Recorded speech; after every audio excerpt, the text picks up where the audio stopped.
Bonjour, dans cette vidéo, je vais t'apprendre à résoudre des équations. Tu n'as jamais su comment fonctionnaient les équations? Tu as toujours voulu savoir à quoi servent les équations dans la vraie vie? Alors cette vidéo, elle est faite pour toi. Avant toute chose, laisse-moi te dire que des équations, tu en as déjà résolues dans la vraie vie, et ce, de manière inconsciente. Quand tu prends 3 baguettes dans une boulangerie, et qu'on te dit qu'elle vaut 3 euros. Tu t'es déjà demandé combien valait une baguette? Si la réponse a été oui, et que tu as deviné que c'était 1 euro, alors félicitations, tu as résolu une équation. Si la réponse était non, c'est que tu n'as pas l'air d'être assez intéressé par le sujet, ou alors que tu te fiches pas mal du prix du baguette. Ça n'est que ton point de vue.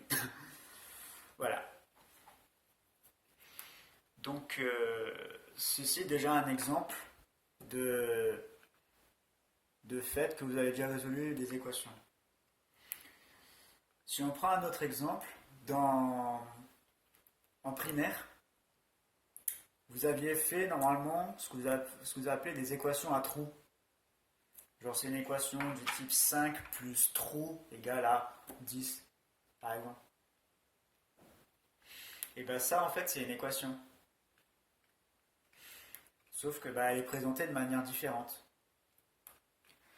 À partir de la quatrième ou de la troisième, en fait, les équations, tu vas les écrire non pas avec des trous, mais en introduisant une lettre, X par exemple. Cette lettre, en fait, elle va désigner l'inconnu. C'est la valeur que tu cherches, en fait. Donc, moi, je vais t'apprendre à résoudre des équations à partir de ces 4 exemples. Donc, arrivons au premier exemple. Ah, voilà. Premier exemple, l'équation, c'est x plus 5 égale 10. Alors, l'idée générale d'une équation, c'est d'arriver au final à la ligne x égale à quelque chose. Moi, je veux toujours avoir x à gauche. Quand je vois mon équation là, ce qui me gêne, ici c'est le plus 5.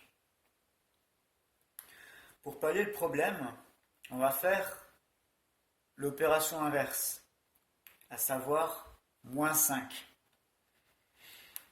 Parce que dans une équation, on a le droit de faire des additions, des multiplications, des soustractions ou des divisions. Là ici, on va faire moins 5. Donc on va obtenir x plus 5 moins 5 égale quelque chose.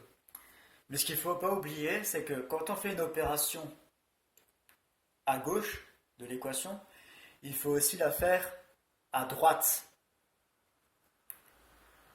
Imaginez-vous que vous avez une balance à 2 plateaux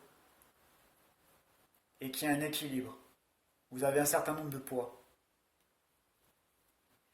Si on enlève 5 kg par exemple à gauche, mais qu'on ne fait rien à droite, votre balance elle va se déséquilibrer. Si on veut retrouver cet équilibre, il faudrait que vous enleviez aussi 5 kg à droite. Et là, vous retrouvez votre équilibre. Les équations, elles fonctionnent de la même manière. Quand on fait une opération dans un côté, il faut aussi la faire dans l'autre. Le égal, ici, fait office d'équilibre. Donc, dans notre situation, on va avoir x plus 5 égale 10, donc x plus 5 moins 5 égale à 10 moins 5. Plus 5 moins 5, c'est égal à 0. C'est fait pour. Et 10 moins 5, ça fait 5. Donc on trouve ici x égale 5. Ensuite, en principe, il faudrait vérifier. En fait, il faut vérifier que ce qu'on a trouvé correspond. Oula, vérification. Quand on remplace x par 5 là-haut, on va avoir 5 plus 5 Ben, c'est bien égal à 10. Du coup, la solution de notre équation x plus 5 égale 10, c'est x égale 5. Et là, on est content. Et là, on a fini, on a résolu notre équation.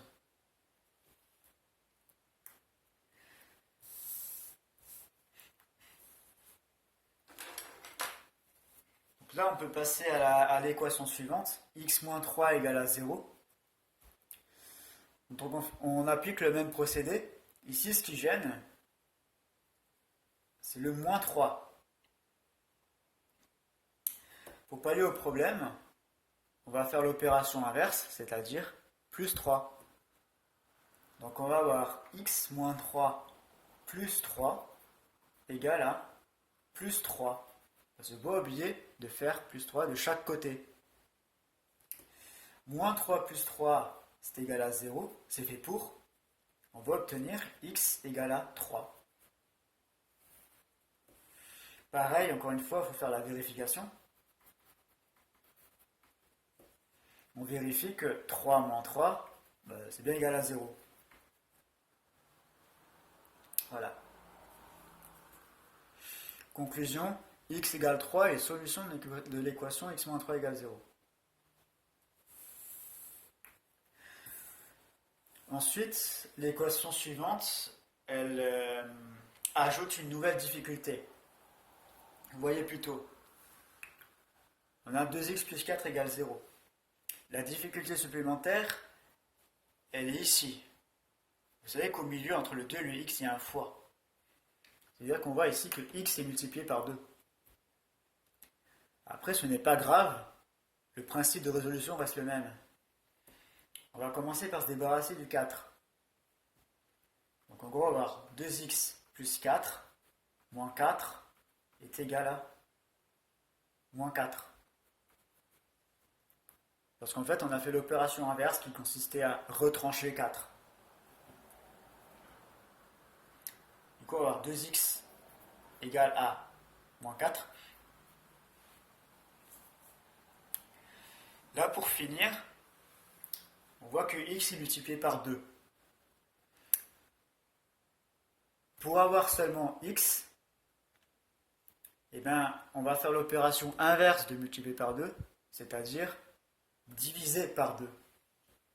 Donc ce qu'on va obtenir, on va diviser par 2, mais là pareil, il faut le faire de chaque côté, encore une fois. Alors 2x sur 2 égale moins 4 sur 2. En gros, x égale à moins 2. Parce que 2x sur 2, ça fait x, on a tout fait pour. Moins 4 sur 2, ça fait moins 2. Et là, encore une fois, il faut vérifier.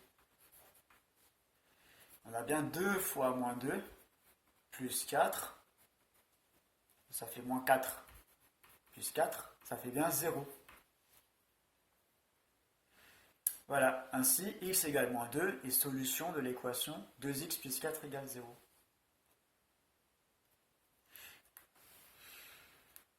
Maintenant, on peut arriver à la dernière équation, où là, il y a un nouvel obstacle qui arrive. C'est l'apparition de ce petit moins sauvage. Et avec ceci, il ne faut pas oublier non plus que moins x, en fait, il y a un un fictif qui apparaît. Du coup, moins x, c'est comme moins 1 fois x.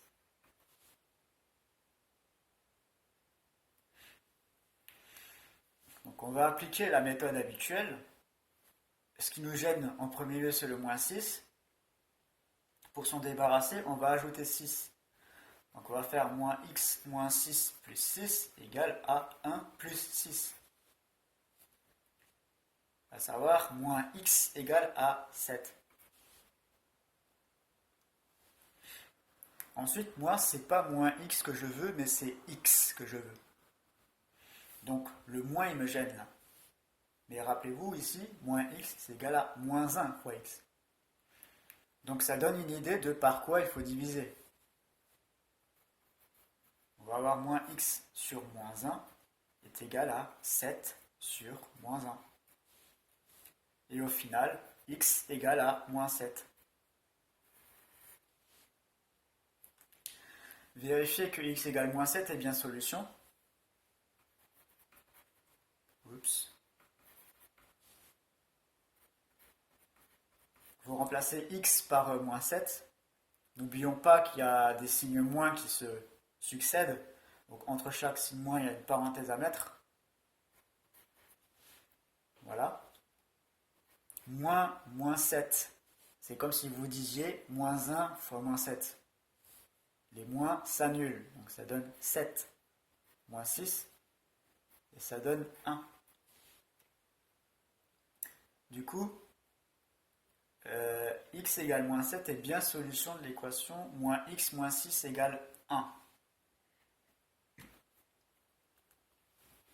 Voilà, vous constaterez que pour ces 4 équations, la méthode a toujours été la même. L'idée générale, c'est toujours de isoler x, parce que c'est l'inconnu et c'est elle qu'on cherche.